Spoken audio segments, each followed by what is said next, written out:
Boa tarde, como vocês estão? Espero que estejam todos muito bem. Passando um friozinho, que essa semana deu uma esfriadinha boa, né?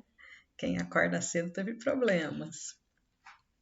Mas vamos começar o nosso estudo de sábado à tarde, do dia 31 de julho de 2021, o estudo de O Livro dos Espíritos. Estamos estudando, então, o livro terceiro, capítulo 9, Lei de Igualdade, e nós vamos estudar alguns itens hoje. Nós vamos estudar o item 7, Igualdade perante o túmulo, e vamos iniciar o capítulo 10, Lei de Liberdade, e vamos estudar o item 1, Liberdade Natural, o item 2, Escravidão, o item 3, Liberdade de Pensamento, e o item 4, Liberdade de Consciência.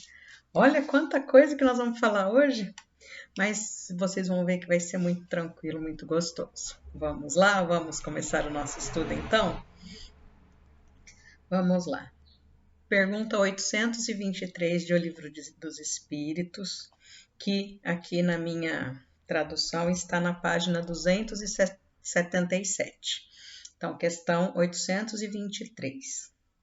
De onde vem o desejo de perpetuar a própria memória nos monumentos fúnebres? Veja, de onde será que vem isso? E aí a resposta já começa com uma cacetada, E ele diz, derradeiro ato de orgulho. Veja, por que eu tenho que ter um túmulo suntuoso, com inúmeros adornos, enfim, para mostrar, para me colocar como uma pessoa aí que teve a possibilidade de até depois da morte, ter todo uma esquife toda suntuosa, Questão 823A.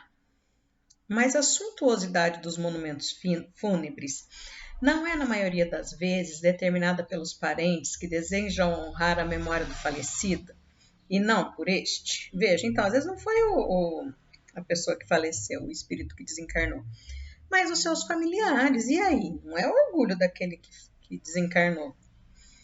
E aí a resposta é aquilo que a gente já espera, outra cacetadinha, Orgulho dos parentes que querem honrar-se a si mesmos. Então veja, se não é aquele que desencarnou, são os seus parentes que querem aí demonstrar toda essa possibilidade, sim, nem sempre é pelo morto que se fazem todas essas demonstrações, mas por amor próprio, por consideração ao mundo e para exibição de riqueza.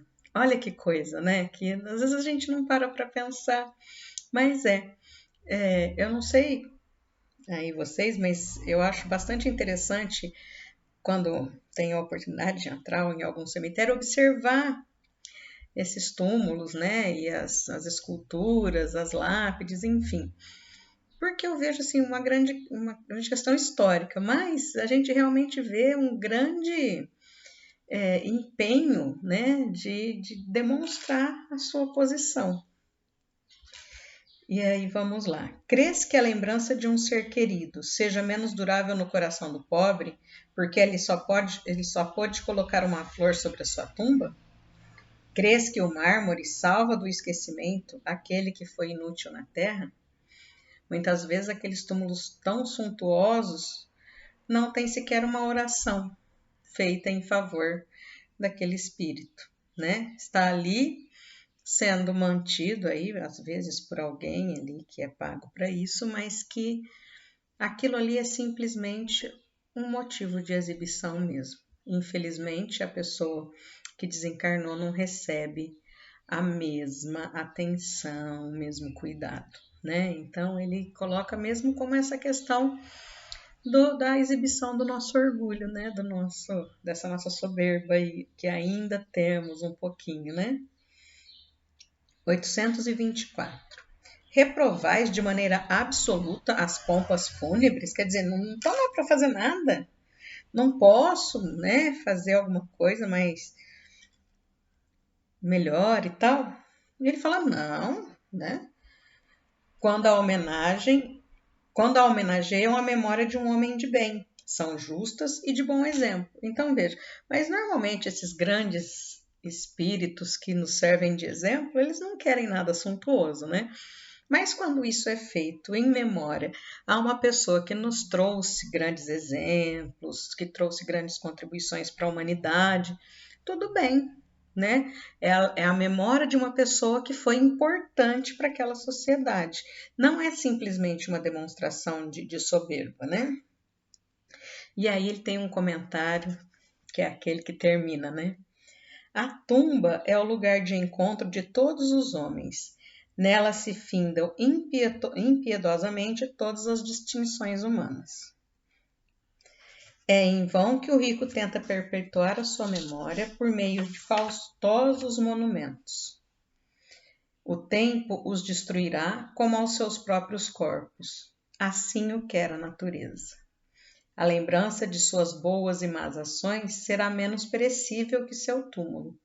A pompa dos funerais não o lavará de sua torpeza e não o fará subir sequer um degrau na hierarquia espiritual. Então veja, não é o meu túmulo, né? É o que eu fiz, é o que eu fui, é o que eu produzi. Isso vai ficar na memória, isso vai ficar guardado por séculos, né? O meu túmulo, muitas vezes, pode ficar abandonado lá, vai ser destruído, a natureza vai começar a retomar o seu lugar, mas aquilo que eu produzi, aquilo que eu fiz, o bem que eu fiz, esse vai ficar. E aí ele coloca aqui para que a gente veja o item 320, né, que está lá no livro 2º, no capítulo 6 da Vida Espírita, e que fala sobre a comemoração dos mortos. E ele vai falar aqui que os espíritos são sensíveis às saudades, ele vai falar que os espíritos eles atendem ao chamado do pensamento, tanto no dia de finados como em qualquer outro dia, né? Não precisa um dia específico para isso. No dia de finados, os espíritos estão ali em maior quantidade, porque muitas pessoas estão ali. Às vezes, somente nesse dia se lembram de fazer uma prece, de agradecer, né? De se comunicar com esse ente querido, enfim. Ali nesse capítulo 9 aqui, Comemoração dos Mortos, ele vai estar falando bastante sobre isso, né? Sobre essa questão dos funerais, do desencarne, o que é mais importante e o que não é tão importante assim, né? Então vamos lá. Lei de Liberdade, capítulo 10. Liberdade natural. Há posições no mundo em que o homem possa gabar-se de gozar de uma liberdade absoluta? Gente, já pensou? Será que temos essa capacidade? E aí a resposta é aquela que a gente já sabe, não. Porque todos vós necessitais uns dos outros, os pequenos como os grandes. Então, para tudo na nossa vida, nós dependemos das outras pessoas, né? Não conseguimos aí viver isolados numa sociedade. Questão 826. Qual seria a condição em que o homem pudesse gozar de liberdade absoluta? A do eremita no deserto. Desde que haja dois homens juntos, há direitos a respeitar e não terão eles, portanto, liberdade absoluta. Então, essa pessoa que está isolada completamente, sem nenhum contato social, ela pode fazer o que ela quiser, né? A partir do momento que nós temos mais de uma pessoa, aí nós temos aquela velha máxima, né? Que a minha liberdade termina onde começa o direito do outro, né? A liberdade do outro, o direito do outro. A partir do momento que temos duas pessoas, nós não temos liberdade absoluta. Questão 827. A obrigação de respeitar os direitos alheios tira ao homem o direito de se pertencer a si mesmo? Absolutamente. Né? Não tem nem o que se discutir isso. Porque isso é um direito natural, né? Eu sou o senhor das minhas ações, das minhas atitudes. E isso é um direito meu. Agora, a questão é, a partir do momento que eu estou numa sociedade, eu preciso respeitar o direito das outras pessoas também. Questão 828. Como conciliar as opiniões liberais de certos homens com o seu frequente despotismo no lar e com os seus subordinados? Essa aqui vai doer um pouquinho. É que possuem a compreensão da lei natural, mas contrabalançada pelo orgulho e pelo egoísmo. Sabem o que deve fazer quando não transformam os seus próprios princípios numa comédia bem calculada, mas não o fazem. Então veja, ele sabe o que tem que ser feito, nós sabemos o que deve ser feito. Tem até uma música que fala lá, a lição nós sabemos decor, só nos resta aprender, e é o que falta para essa pessoa.